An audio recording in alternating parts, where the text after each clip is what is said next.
Au début du XXe siècle, Edwin Hubble, un astronome, s'aperçoit que les galaxies les plus lointaines sont décalées dans le rouge, ce qui veut dire qu'elles s'éloignent de nous. C'est comme quand une ambulance s'approche de vous, ça fait pim, pom, pim, pom, et dès qu'elle s'éloigne, ça fait pim, pom, pim, pom. Ça veut dire que les fréquences, plus un objet s'éloigne de nous, plus ces fréquences diminuent en fait. Et c'est ce qui provoque le décalage dans le rouge, alors que si elle s'approchait de nous, elle serait décalée dans le bleu, dans la couleur bleue. Donc en gros, on en a déduit, bon, elle s'éloigne de nous. Nous, quand on voit une pomme, elle est attirée par la Terre. Donc la gravitation s'attire. Donc logiquement, ça veut dire qu'il y a eu une énorme explosion au début de l'univers pour provoquer cet éloignement. Ok, donc Einstein, il a bâti tout ça, le modèle standard cosmologique a été bâti sur cette idée. Ok. Il faut savoir que Newton, avec sa pomme, les gens déjà à l'époque lui ont dit ouais, mais c'est quoi qui provoque l'attraction? Parce que quand on regarde au niveau infinitésimal, il n'y a pas d'élastique. Donc ça, c'est un truc que l'humanité n'a jamais su répondre.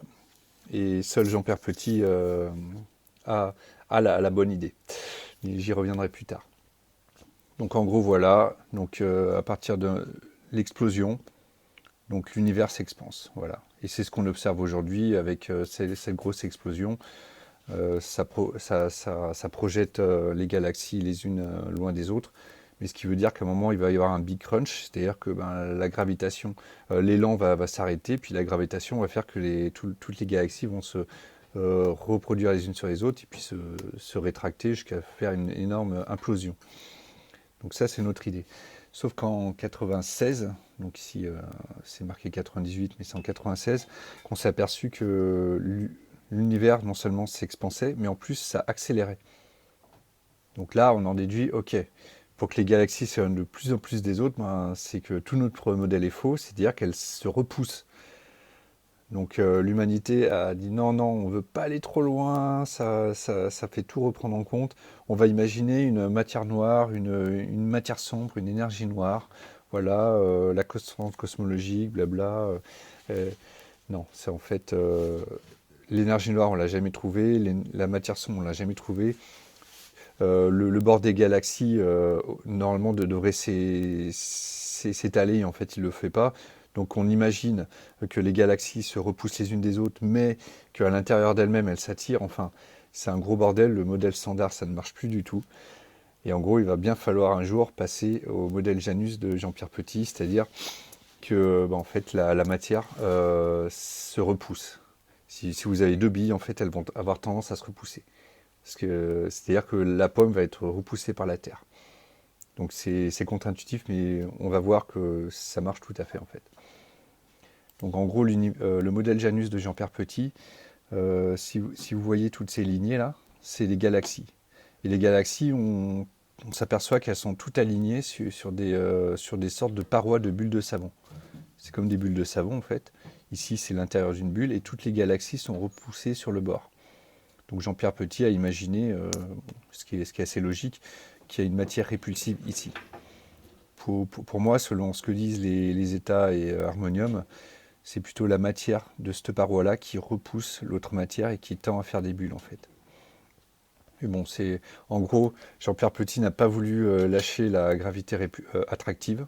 C'est-à-dire que pour lui, il y a les deux types de gravité qui cohabitent.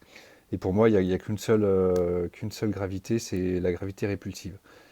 C'est-à-dire que, certes, la pomme est repoussée par la Terre, mais en gros, tout l'univers va avoir tendance à repousser tous les objets contre la Terre. C'est-à-dire que la Terre, en tant que matière, toutes les lignes de force, de répulsion vont être canalisées à l'intérieur de l'objet massif de la Terre. Une fois au centre, c'est là que les bras gravitationnels et magnétiques sont émis.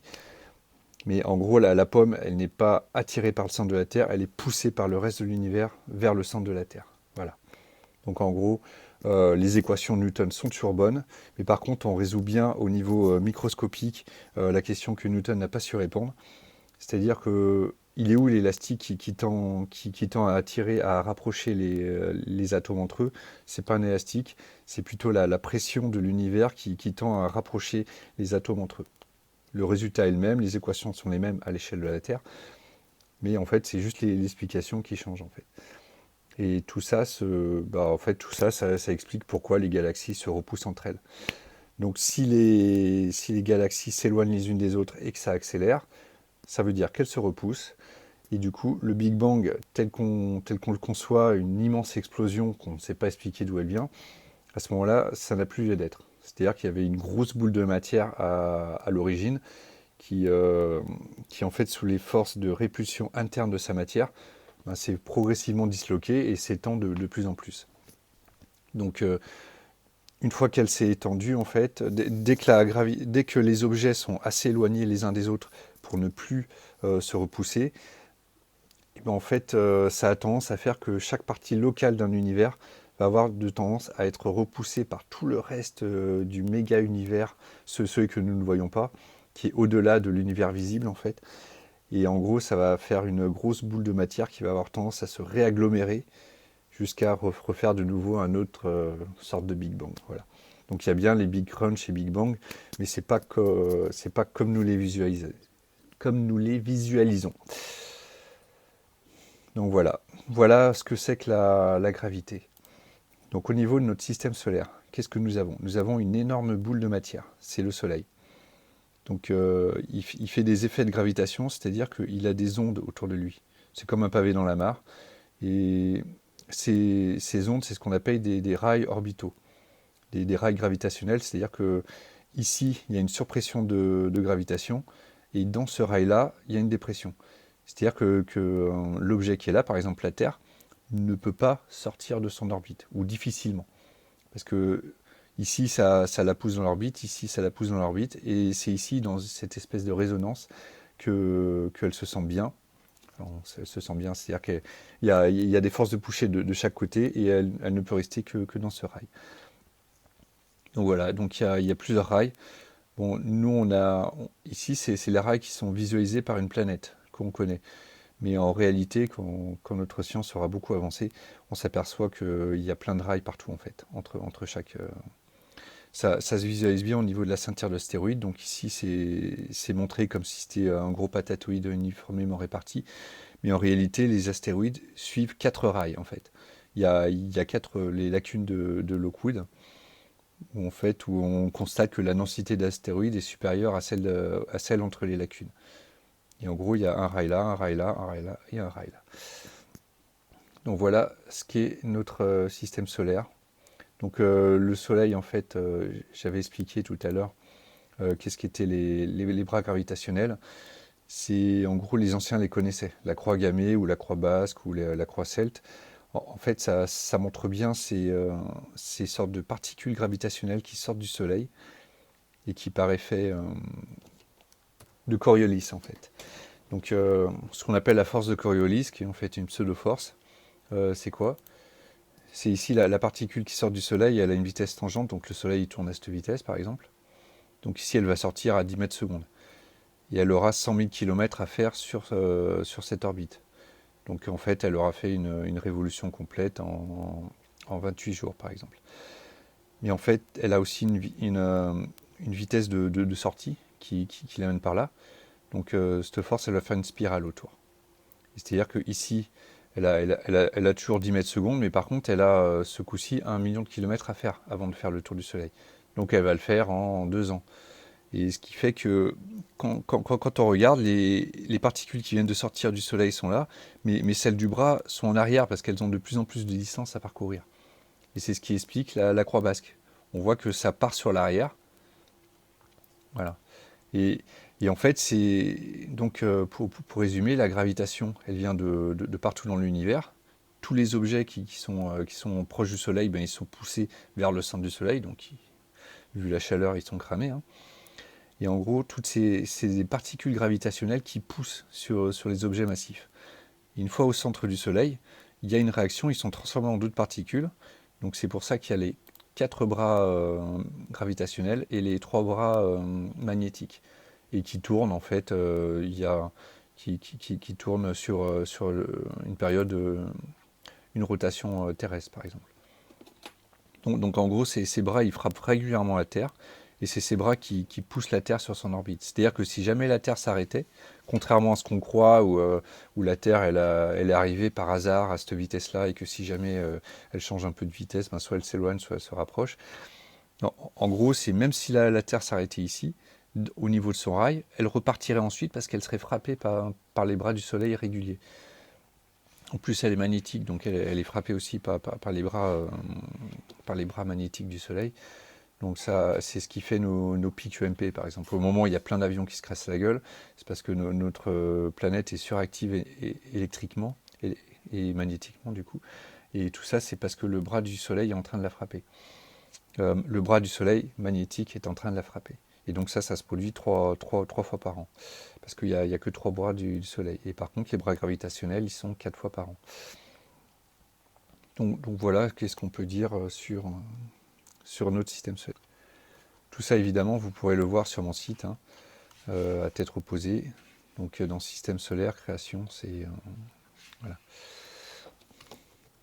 Pour en revenir à cette fameuse ceinture d'astéroïdes, c'est une des énigmes de notre science. En gros, vous voyez, dans notre modèle actuel, il y avait un disque, il y avait un disque proto-système planétaire au niveau du Soleil, donc des poussières qui se sont agglomérées en planètes à chaque rail gravitationnel. Au passage, ces rails gravitationnels sont aujourd'hui prouvés parce que c'est la loi de Titius-Bode qui dit qu'entre l'orbite de Vénus et l'orbite de Mercure, il y a un rapport mathématique. Pareil entre l'orbite de la Terre, etc. Si on regarde Jupiter, elle a aussi des satellites qui, eux aussi, respectent les lois mathématiques. C'est-à-dire que ces rails gravitationnels peuvent être calculés par une loi qu'on ne connaît pas parfaitement, parce qu'on ne connaît pas tous les rails gravitationnels, surtout ceux qui n'ont pas de planète dessus. Et on sait qu'il y a quelque chose dessus, mais par contre, notre modèle ne l'explique pas. Donc on le constate pour l'instant, et on dit voilà, ça doit être une histoire de résonance quelconque, mais on ne la maîtrise pas. Donc pour en revenir à la ceinture d'astéroïdes, cette ceinture, en fait, elle est mystérieuse parce qu'aucune planète ne s'est agglomérée. Donc pour nous, en fait, on sait que la Terre, elle a 5 milliards d'années. On en a déduit que tout le système solaire avait 5 milliards d'années, mais on ne comprend pas pourquoi à cet endroit-là, aucune planète ne s'est construite. Alors, les États et les Altaïra expliquent bien. Non, c'est que notre planète, elle est récente. Le Soleil, il a 8 milliards d'années. Ici, c'est une planète qui s'est détruite. Et la planète récente qui fait tache au milieu de toutes les planètes éteintes, c'est la Terre. Donc il y a gros à penser que la grosse planète qui était là, elle est passée là, et elle est sûrement passée dans une autre planète qui est loin et qui passe tous les 3600 ans. J'ai cité Nibiru. Donc voilà. Donc il y a d'autres anomalies avec cette ceinture d'astéroïdes. C'est que toutes les comètes, tous les astéroïdes qui tombent sur Terre, ils viennent de là. Ils sont remplis d'eau, il y a de l'ADN, ok, mais par contre, on ne sait pas pourquoi ils sortiraient. Donc on a imaginé une ceinture de Oort qui serait très loin à l'extérieur du système solaire, bien après Pluton qui est là. Mais en fait, cette ceinture de Oort n'a jamais été vue. Quand on fait les calculs, elle n'est pas stable. Donc on a rajouté une deuxième ceinture de Oort, une troisième ceinture de Oort. Les calculs ne sont toujours pas stables. Donc en gros, qu'est-ce qui se passe? C'est que régulièrement, il y a une planète qui vient dans le système solaire, qui provoque les chamboulements sur Terre, qui font geler sur place les mammouths et qui provoquent toutes les strates de calcaire, qui indiquent un changement à chaque fois brutal, et qui ensevelissent les cités humaines sous des tonnes d'argile, etc. Donc tout ça parce que cette planète, elle vient dans le système solaire, elle fait sortir gravitationnellement plusieurs astéroïdes qui sont là, et qui vont générer des nouvelles comètes. Et pourquoi est-ce qu'il faut régénérer ces comètes? Pourquoi est-ce qu'on a inventé le nuage de Oort? Parce que les comètes, vous voyez, quand elles passent à côté du Soleil, elles s'illuminent. Tout ça, c'est bien joli, mais ça veut dire qu'elles perdent la matière. Et du coup, on en a déduit qu'au bout d'un moment, les comètes disparaissent. Et puis, il faut bien qu'elles soient relancées régulièrement pour qu'elles s'illuminent et elles fassent des jolis passages. Donc c'est la planète Nibiru, en fait, qui provoque ça. Donc en gros, notre modèle actuel, il y a plein de choses qui ne s'est pas expliquer, et que le modèle des Altaïran et Zeta que je suis en train de vous expliquer explique tout à fait. Tout comme la gravitation répulsive, etc. Donc penchons-nous maintenant sur cette fameuse planète qui a été dissoute et aujourd'hui on ne voit que les débris de sa dislocation dans la ceinture d'astéroïdes. Donc c'est elle là. C'est elle qui était là, dont les restes sont là. Donc en gros, on l'appelait Perséphone. Bon, c'est marqué Gaïa parce que c'est une vieille image. Donc en gros, elle s'appelait Perséphone, elle était entre le Soleil et Jupiter. Donc en gros, si vous avez retenu planète morte, planète morte, planète morte, planète active. Elle n'a rien à faire là, au début elle était là. Donc c'était une grosse planète. C'est pour ça que celles-là se sont refroidies et pas la Terre qui était là et qui était beaucoup, beaucoup plus grosse que ça. Et qui s'appelait Perséphone. Donc ici vous avez Vénus, ici vous avez Mercure. Et Hécate aussi. Bon, ça c'est... On va pas compliquer les choses. Donc Jupiter, Soleil sont magnétiques, Perséphone est magnétique. Chaque fois que Jupiter passe à côté, elle est disloquée et en fait elle va commencer à faire une altère. Avec un H. C'est Harmonium qui a fait la faute d'orthographe. Donc c'est-à-dire qu'il y a une petite boule qui va sortir, qui va être attirée par Jupiter, tandis que la majorité de la grosse boule est attirée par le Soleil, qui est beaucoup plus massif que Jupiter, mais qui est beaucoup plus loin. Donc Gaïa est écartelée, et puis au bout de 2 milliards d'années, qu'est-ce qui se passe? Paf, elle se disloque. Donc cette dislocation, il faut s'imaginer une grosse partie, tout ça c'est du noyau liquide, du magma, donc ça se disperse partout dans l'espace. La grosse partie, elle va partir au loin, c'est ce qu'on appelle Nibiru. Et la petite partie ici, c'est Tiamat, ce qui va donner la Terre et la Lune, ce qui vous fait relativiser sur la notion de petit. Hein. Donc en gros, c'est pour ça que une partie des astéroïdes de cette ceinture d'astéroïdes ont 7 milliards d'années. Notre Terre, elle a 5 milliards d'années, ça veut dire qu'ils se sont produits 2 milliards d'années avant. Et par contre, on sait que les autres astéroïdes, ils ont l'âge de la Terre, ils ont 5 milliards d'années en fait. Et donc c'est ce qui explique pourquoi on trouve des météorites qui tombent sur la Terre et qui ont entre 7 ou 5 milliards d'années. Et en fait, c'est parce qu'il y a eu 2 dislocations.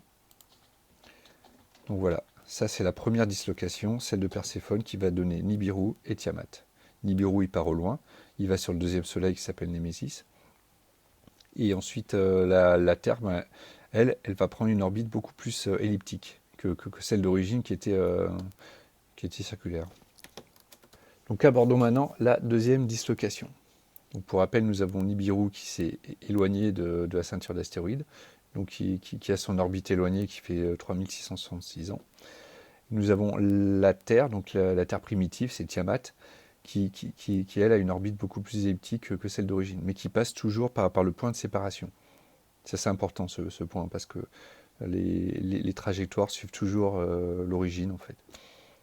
Elles repassent toujours par l'origine. Donc voilà, donc l'influence de Jupiter et du Soleil se fait toujours sentir. Tiamat, elle est toujours écartelée entre Jupiter et Soleil parce qu'elle est beaucoup trop grosse. Et donc, qu'est-ce qui va se passer? Il va se passer une deuxième séparation. Sur le même principe ici que Tiamat et donc la Terre et la Lune, ça va faire une altère et puis elles vont se séparer. C'est ce qui va se repasser ici aussi. C'est-à-dire que la Terre primitive, Tiamat, va se couper en deux et elle va former la Terre et la Lune.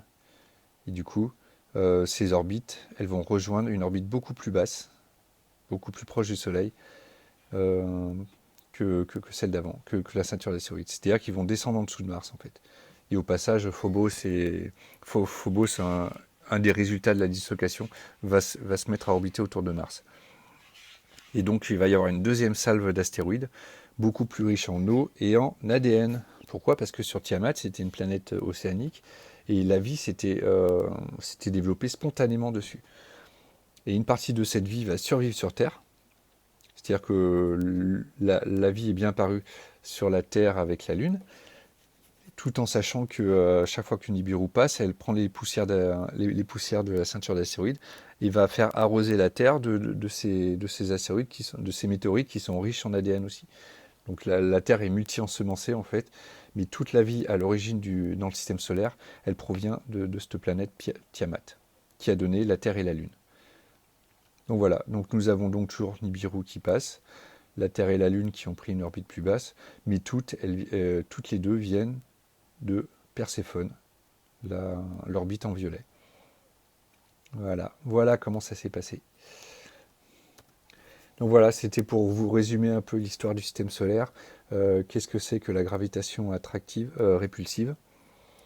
Et dans une prochaine vidéo, je détaillerai la trajectoire de Nibiru, en fait, pour bien qu'on comprenne pourquoi est-ce qu'elle arrive près du Soleil, pourquoi est-ce qu'elle attend avant de rejoindre la Terre, etc.